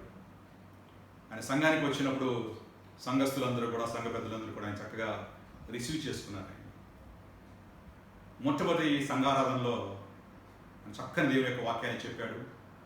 అందరూ కూడా అప్రిషియేట్ చేశారు. తరువాతి వారము ఒక అంశంను తీసుకుని ఆయన ఆ అంశం గురించి ఆయన బోధించారు. మరొక వారము సంఘారాధనలో ఆయన అదే అంశాన్ని మళ్ళీ బోధించారు. సంఘస్థులు అనుకున్నారు, ఒకవేళ బై మిస్టేక్ అంతకుముందు వారు రాసుకున్న నోట్స్ తీసుకుని వచ్చారేమో, చెప్పారేమో అనుకొని సంఘస్థులు అనుకున్నారు. తరువాత వారం కూడా మళ్ళీ ఆయన అదే వాక్యాన్ని చెప్పారు. సంఘస్థులందరూ కూడా కోపం వచ్చింది. కోపం వచ్చి చర్చ అయిపోగానే సంఘ కాపరి దగ్గరికి వచ్చి, ఏం పాస్టర్ గారు 2 వారాలుగా మీరు ఇదే మాటను చెప్తూ ఉన్నారు. ఆయన నవ్వి ఆ సంఘ కాపరి అన్నాడంట, అయ్యా నేను వాక్యం చెప్తున్నాను, మీరు వాక్యాన్ని వింటున్నారే కానీ ఆ వాక్యాన్ని అనుసరిస్తున్నట్లుగా నాకు మీ ప్రవర్తనలో కనబడడం లేదయ్యా, అందుకని ఆ వాక్యాన్ని నేను మరలా చెప్తున్నాను. సంఘ కాపరి ఒక మాట నా విధంగా చెప్తున్నాడంటే, పదే తన నోటి నుంచి వస్తుందంటే ప్రతి ఒక్కరు కూడా వారి జీవితాన్ని గమనించుకోవాలి. కేవలము వాక్యమును వినేవారిగా ఉండి వాక్యానుసారము జీవించకపోతే దేవుని యొక్క బిడ్డలుగా మీరు కొనసాగడం లేదని అర్థం. దేవుని బిడ్డలు ప్రతి ఒక్కరు కూడా వాక్యమును వింటారు, దాన్ని గ్రహిస్తారు, వాక్యానుసారం వారు జీవిస్తారు. ఆ అనుభవంలో నీవు ఉండాలని పరిశుద్ధాత్మ దేవుడు హెచ్చరిస్తుంది. ఎందుకంటే వాక్యం విన్నప్పుడు నీ విధేయత కనపరిస్తేనే నీవు దాన్ని నీ జీవితంలో గ్రహించగలవు. నీవు గ్రహిస్తే దాన్ని బట్టి నీవు నడుచుకోగలవు, ప్రవర్తించగలవు. నీవు విని విడిచిపెడితే నీ జీవితంలో నువ్వు మోసపరుచుకుంటావు. కనుక దేవుని యొక్క మాటకు విధేయత కనపరచు. విధేయత కనపరిచి దేవుని యొక్క మాటను విని వాక్యానుసారముగా ప్రవర్తించేవాడిగా ఉండాలి. మరొక విధేయత పరీక్షలో చూస్తే కొంతమంది వింటారు కానీ సాధన చేయరు. 23వ వచనం చూసినట్లయితే ఎవడైనాను వాక్యమును వినివాడై ఉండి దాని ప్రకారము ప్రవర్తించిన వాడైతే వాడు అద్దములో తన సహజ ముఖమును చూచుకొని మనుషుని పోలి ఉన్నాడు. ఎవడైనాను వాక్యమును వినినవాడై ఉండి దాని ప్రకారము ప్రవర్తించిన వాడైతే, ఇక్కడేం మాట్లాడుతుంది దేవుని యొక్క వాక్యము? ఎవరైతే వాక్యాన్ని వింటారో దాని ప్రకారము ప్రవర్తించిన వారిగా వారు ఉంటారో వాడు అద్దములో తన సహజ ముఖమును చూచుకుని మనిషిని పోలి ఉన్నాడు. అంటే జీవగ్రంథము అద్దము లాంటిది, దేవుని మాట అద్దము లాంటిది. మనం దేవుని మాట దగ్గరికి మనం వెళ్ళామంటే మన జీవితంలో ఉన్నటువంటి ప్రతి ఒక్క డాగును మచ్చను కూడా అది చూపిస్తుంది. నీలో ఉన్న ప్రతి నెగిటివిటీని అది చూపిస్తుంది. దేవునికి వ్యతిరేకమైన ప్రతి క్రియను కూడా దేవుని యొక్క మాట చూపిస్తుంది, హెచ్చరిస్తుంది. మనం అద్దం దగ్గర పోయి నిలబడినప్పుడు భౌతికంగా నీ యొక్క శరీరం మీద ఏ మచ్చలైతే, నీ ముఖం మీద ఏ మచ్చలు ఉన్నాయో, నీ చేతి మీద ఏ మచ్చలు ఉన్నాయో ప్రతి ఒక్కటి కూడా స్పష్టంగా నీవు చూసుకోగలుగుతావు. దేవుని యొక్క వాక్యము కూడా అటువంటిదే. నీ ఆత్మీయంలో ఉన్న జీవితంలో ఉన్నటువంటి నీ వ్యక్తిగత క్రైస్తవ జీవన విధానంలో ఉన్నటువంటి పరిస్థితి తెలుపుతుంది. నీవు విధేయుడిగా ఉంటున్నావా, విధేయుడిగా లేకుండా నీవు ఉంటున్నావా అనేది దేవుని యొక్క వాక్యం ఇక్కడ చూపిస్తుంది. ఎట్లా ఉంటాడంటే అతను వాడు అద్దములో తన సహజ ముఖంలో చూచుకొని మనుషుని పోలి ఉన్నాడు. When you come to mirror you will see what you are. అద్దం ముందు మనం నిలబడదు, మనలో ఉన్న ప్రతిదీ కూడా తెలుస్తుంది. ఇక్కడ మన ముఖం ఏ విధంగా ఉన్నది, మన హెయిర్ ఏ విధంగా ఉన్నది, మన చేతుల మీద ఏమున్నాయి, ప్రతి ఒక్కటి కూడా తెలుస్తుంది. నువ్వు ఏ విధంగా వస్త్రధారణ ధరించి ఉన్నావు ప్రతిదీ కూడా కనపడుతుంది. ఎందుకంటే ఇట్స్ మిర్రర్ ఇమేజ్. నీవు ఏ విధంగా ఉన్నావు ఆ ఇమేజ్ని చూపిస్తుంది. అదే ఆత్మీయ జీవితంలో కూడా, లేక క్రైస్తవ జీవిత విధానంలో, విశ్వాసయాత్రలో ఎప్పుడైతే దేవుని యొక్క వాక్యం దగ్గరకు వచ్చి నువ్వు చదువుతావో, వాక్యాన్ని నువ్వు గ్రహిస్తూ ఉంటావో అది తెలుపుతుంది.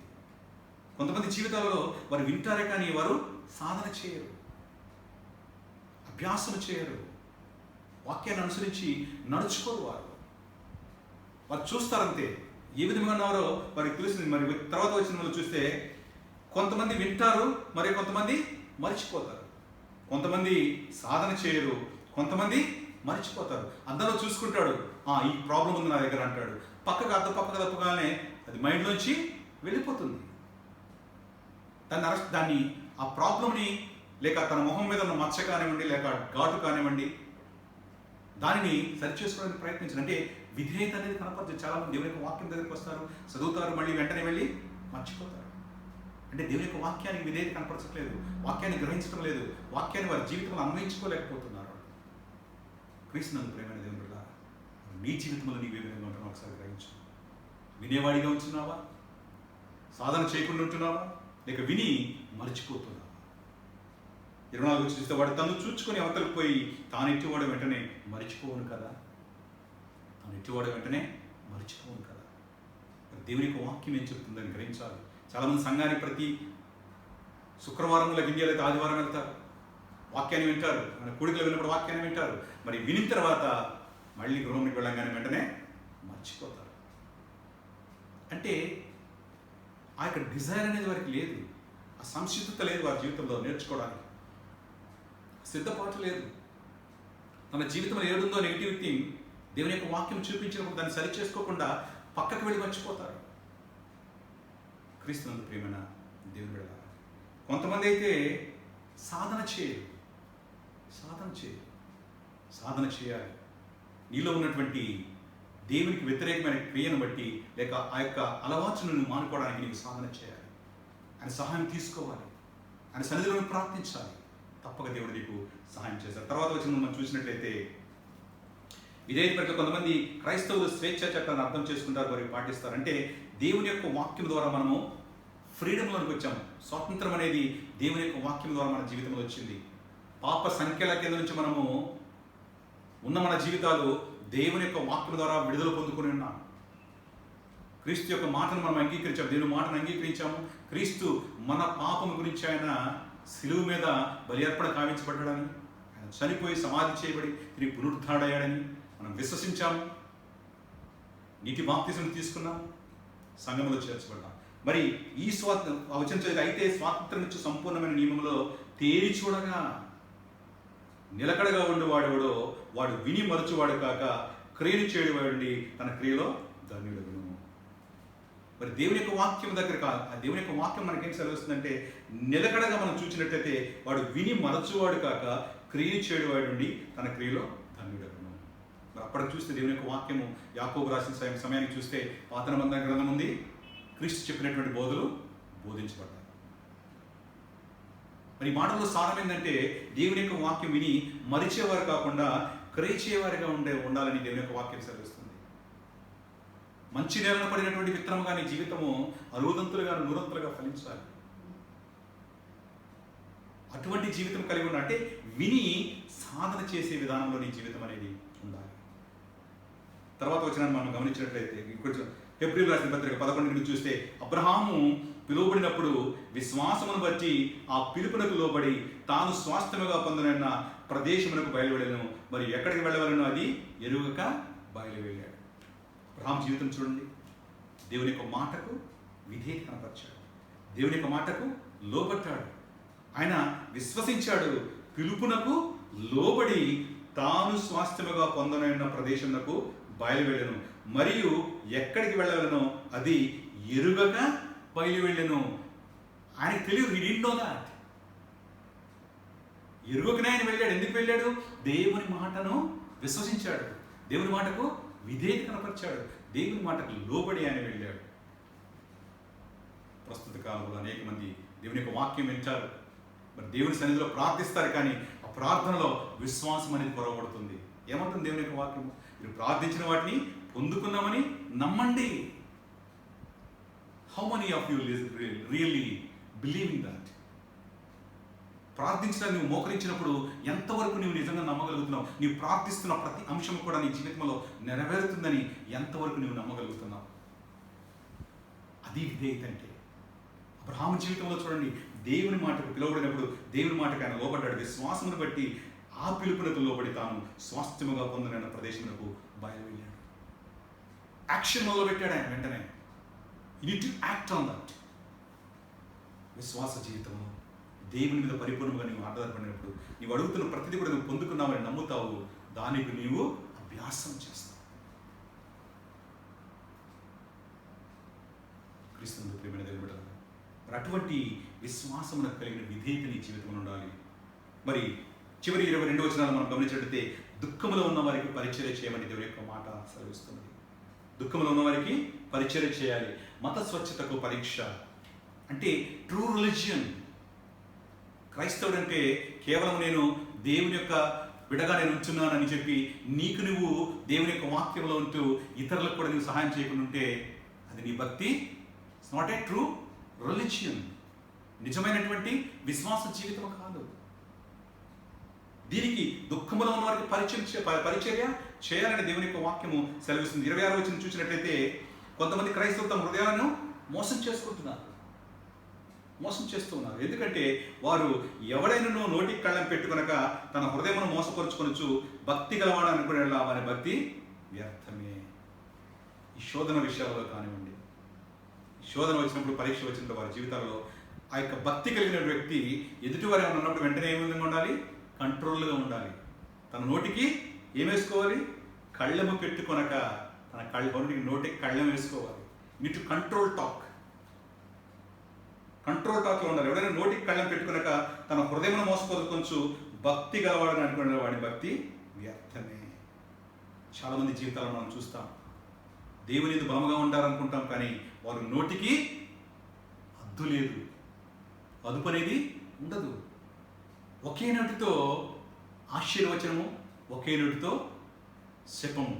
శపించే విధానము, రెండు వారి జీవితాల్లో ఉంటాయి. ఎప్పుడు కూడా రెండు ఒక మార్గంలో ఒకరి జీవితంలో ఉండకూడదు. అది నిలువెచ్చని స్థితి. రెండు కత్తులు ఒక వరలో ఉండటానికి వీల్లేదు, ఉండలేవు కూడా. కనుక నీ జీవితంలో నిలువెచ్చని స్థితిలో నీవు ఉంటే జాగ్రత్త. శోధన సమయంలో నువ్వు కంట్రోల్గా నీవు ఉంటున్నావా? నీ విశ్వాస జీవితంలో వేరొకళ్ళకి హెల్ప్ చేసేటువంటి అనుభవంలో నువ్వు ఉంటున్నావా? ఒకవేళ నువ్వు భక్తి గలవాడు అనుకోనండి, నీ నోటికి నువ్వు కంట్రోల్ లేకుండా నువ్వు మాట్లాడితే నీ భక్తి వ్యర్థమే. వ్యర్థమే. చివరి వచనం ఒకసారి చూద్దాం. 27వ వచనం గమనిస్తే, కొంతమంది క్రైస్తవులు స్వేచ్ఛ చట్టాన్ని ఆచరణలో పెట్టరు. అంటే దేవుని యొక్క మాటను, ఈ స్వతంత్రం ఇచ్చినటువంటి దేవుని యొక్క మాటను ఆచరణలో పెట్టరు. దేవుని యొక్క మాట ఏం చెప్తుందంటే, దిక్కులేని పిల్లలను, విధవరాండ్రను వారి ఇబ్బందుల్లో పరామర్శించాలి. దేవునిలో ఉంటారు, అన్నీ చేస్తారు, దేవుని ఆరాధిస్తారు, దేవుని వాక్యం చెప్తారు, దేవుని యొక్క వాక్యంను చదువుతారు, దేవునిలో ప్రతినిత్యం ఉంటారు.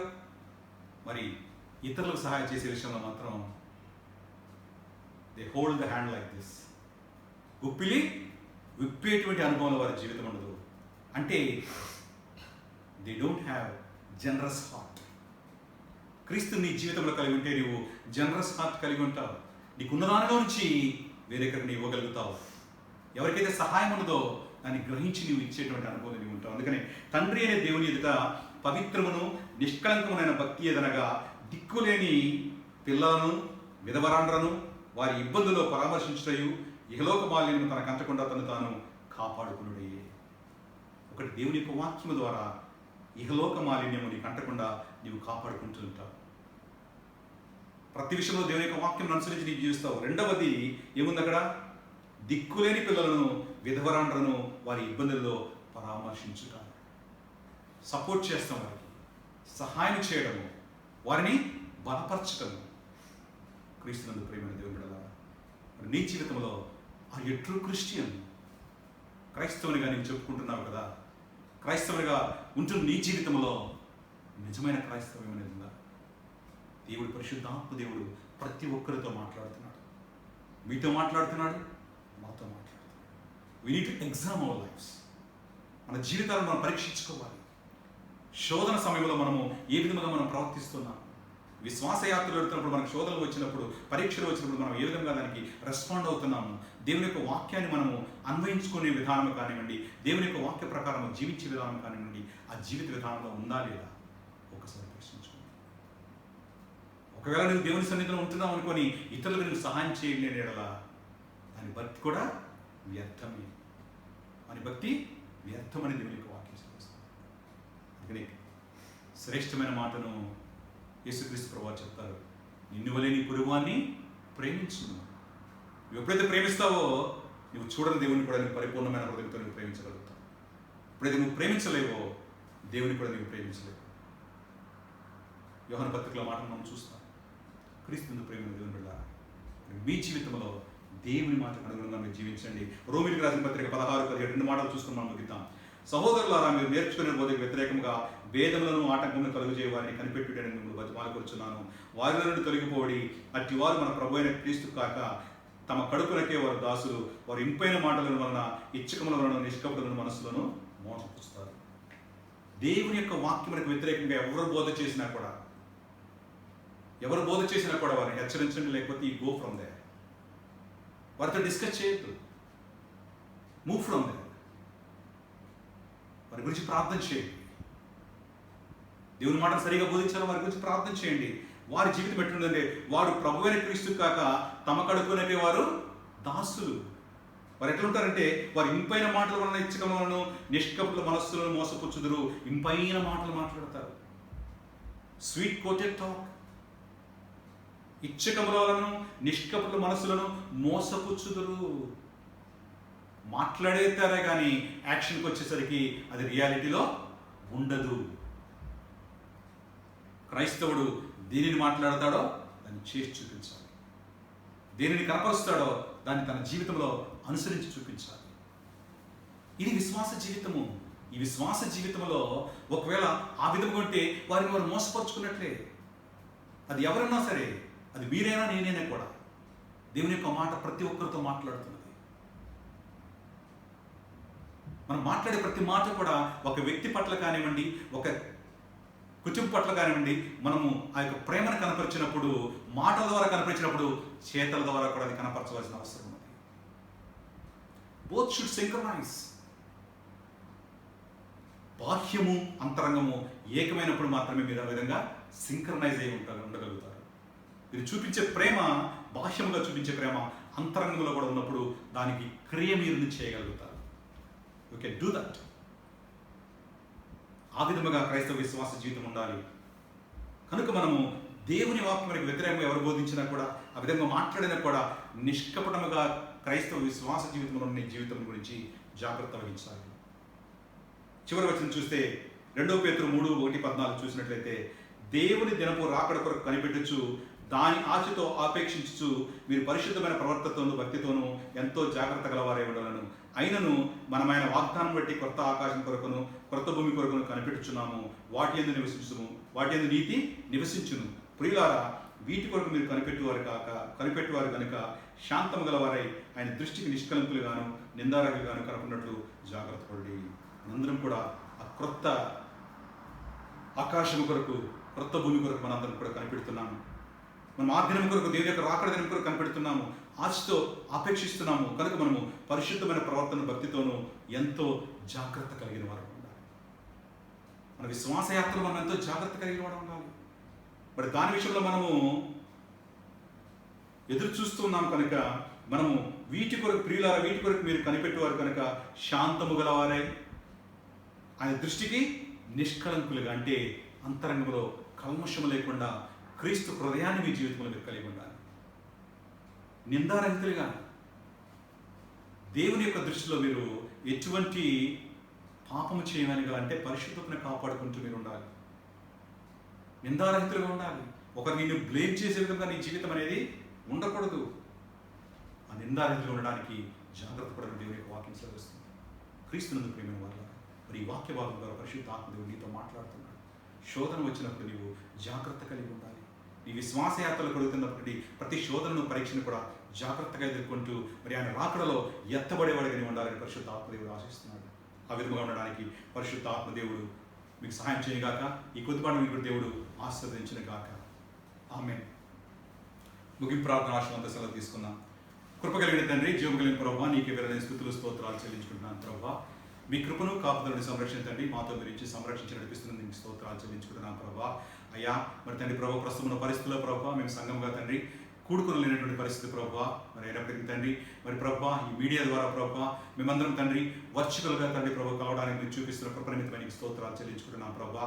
మరి ఆరాధనల తండ్రి పాటల ద్వారా తండ్రి మీరు మహిమ పొందినది నీకే స్తోత్రాలు చెల్లించుకుంటున్నాం ప్రభావ. మరి తండ్రి పాటల ద్వారా మీరు మహిమ పొంది ఉన్నారు. వాక్యం ద్వారా నీ బిడ్డలతో మీరు మాట్లాడినందుకు నీకు స్తోత్రాలు చెల్లించుకుంటున్నాం ప్రభావ. మరి యొక్క ప్రోగ్రామ్ తండ్రి వీక్షిస్తున్న ప్రతి ఒక్కరితో మీరు తోడుగా ఉండమని కోరుచున్నాం ప్రభావ. నీకే స్తోత్రాలయ్యా. వారి కుటుంబాలు మీరు ఆశ్రయించమని కోరుచున్నాం ప్రభావ. మరి సంఘంలో ఉన్న ప్రతి బిడ్డని మీతో ప్రార్థిస్తున్నాను తండ్రి. నీకే స్తోత్రములు స్తుతులు చెల్లించుకుంటున్నాం ప్రభావ. మీ కృపకు పాత్రలుగా తండ్రి ప్రతి ఒక్కరిని మీరు ఉంచమని ప్రార్థిస్తున్నాను తండ్రి. నీకే స్తోత్రములు స్తుతులు చెల్లించుకుంటున్నాం ప్రభావ. మరి ముఖ్యంగా తండ్రి సంఘంలో ఉన్న తండ్రి ప్రభావ, చిన్న బిడ్డ తండ్రి ప్రభావ సిరి సనాల నిమిత్తం ప్రార్థిస్తున్నాను తండ్రి. బిడ్డలకు మీరు తోడుగా ఉండమని కోరుచున్నాం ప్రభావ. నీకే స్తోత్రాలయ్యా. బిడ్డల ప్రభావ చిన్నతనం నుంచి తండ్రి నీ ఎందుకు ప్రభావ ఎదుగుతున్న విధానం ప్రభావ నీకే స్తోత్రాలయ్యా. వారిని సంరక్షించండి, మంచి ఆరోగ్యం వల్ల శక్తిని దయచేయండి తండ్రి. అదేవిధంగా తండ్రి ప్రభావ మా యొక్క సంఘస్థలో ఉన్న ప్రతి కుటుంబంలో ఉన్న చిన్న బిడ్డల నిమిత్తం కూడా ప్రార్థిస్తున్నాను తండ్రి. నీకే స్తోత్రాలయ్యా. ప్రతి ఒక్కరితో మీరు ఉండమని కోరుచున్నాం ప్రభావ. ప్రతి ఒక్కరికి కావాల్సిన ప్రభావ మంచి ఆరోగ్యం, బలమును, శక్తిని బిడ్డలకు దయచేయండి తండ్రి. వారిని జ్ఞానం ఎదుగునట్లు ప్రభావ నీ కృప చూపించండి అయ్యా. నీకే స్తోత్రాలయ్యా. ప్రతి కుటుంబంలో ఉన్న ప్రతి ఒక్కరి నిమిత్తం ప్రార్థిస్తున్నాను తండ్రి. నీకే స్తోత్రములు ప్రభావ. నీ కృపకు పాత్రలుగా తండ్రి ప్రతి ఒక్కరిని ఉంచండి. వారి విశ్వాసయాత్రలో తండ్రి పరిపక్వత వైపు తండ్రి వారిని నడిపించమని కోరుచున్నాం ప్రభావ. వాక్యం ద్వారా బలపరచండి, స్థిరపరచండి తండ్రి. వాక్యం వినేవారికి మాత్రమే కాకుండా తండ్రి వాక్యమును విని తండ్రి ప్రభావ వాక్యానుసారం తండ్రి జీవించే అనుభవం తండ్రి వారిని ఉంచమని ప్రార్థిస్తున్నాను తండ్రి. నీకే స్తోత్రాలు. మీ కృపలో భద్రపరచండి అయ్యా. మరి త్వరలో ప్రభావ మరి తండ్రి ప్రభావ సంఘపు ద్వారం తెరవబడి తండ్రి మేమందరం చేయండి. నేను మహింపరచబడగా తండ్రి మమ్మల్ని మీరు అక్కడ ఉంచమని ప్రార్థిస్తున్నాను తండ్రి. ప్రభావ నిన్ను ఆరాధించే అనుభవం మమ్మల్ని నడిపించమని ప్రార్థిస్తున్నాను ప్రభావ. నీకే స్తోత్రములు స్తుతులు చెల్లించుకుంటున్నాను ప్రభావ. నీ కృపకు పాత్రగా తండ్రి మమ్మల్ని మీరు ఉంచమని కోరుచున్నాను ప్రభావ. అయ్యా నీకే స్తోత్రములయ్యా. స్తుతులు చెల్లించుకుంటున్నాను ప్రభావ. నీ కొరకు తండ్రి నమ్మకమైన పాత్రలుగా తండ్రి మమ్మల్ని స్థిరపరచండి, బలపరచమని ప్రార్థిస్తున్నాను తండ్రి. నీకే స్తోత్రములు ప్రభావ. స్తుతులు చెల్లించుకుంటున్నాను ప్రభావ. ప్రసాద్ గారి కుటుంబాన్ని మీరు ఆశ్రయించమని కోరుచున్నా ప్రభావ. రాజ కుటుంబాన్ని మీరు ఆశ్రయించమని కోరుచున్నా ప్రభావ. రెండో నా కుటుంబాన్ని కూడా మీరు ఆశ్రయించమని కోరుచున్నా ప్రభావ. నీకే స్తోత్రాలు. మరి సంఘంలో ఉన్న ప్రతి కుటుంబం తండ్రి పేరు పేరు వరుస మీరు ఆశ్రయించమని కోరుచున్నాం ప్రభావ. నీకే స్తోత్రములు స్తుతులు చెల్లించుకుంటున్నాం ప్రభావ. తిరిగి మరి ప్రభావ మేము కలిగి పర్యంతం కూడా తండ్రి నీ కృపలో కాపుదలలో సంరక్షణ మమ్మల్ని ఉంచమని కోరుచు మా ప్రభువుని ప్రియకుమారుడైన యేసుక్రీస్తు నామములో అడిగి వేడుకొంచున్నాను తండ్రి. ఆమేన్. పరలోకమందున్న మా తండ్రి, మీ నామం పరిశుద్ధపరచబడును గాక, మీ రాజ్యం వచ్చును గాక, మీ చిత్తం పరలోకమందు నెరవేర్చిన భూమి మీద నెరవేరును గాక. మానదిన ఆహారం దయచేయండి. మాటల ప్రారంభం చేసిన మీకు క్షమించిన ప్రకారం మా ప్రారంభం క్షమించను. మమ్మల్ని శోధన తెగ దృష్టిని తప్పించను. ఎందుకనగా రాజ్యమును శక్తియు మహిమయు నిరంతరం నీవే తండ్రి. మన తండ్రి అయిన దేవుని ప్రేమ, ప్రభువైన యేసుక్రీస్తు కృపయు, పరిశుద్ధాత్మ యొక్క అన్యోన్య సహవాసము ఇప్పుడు ఎల్లప్పుడు సదా మీకు తోడై ఉండును గాక. అందరికీ వందనాలు. దేవుడి మిమ్మలను దీవించును గాక.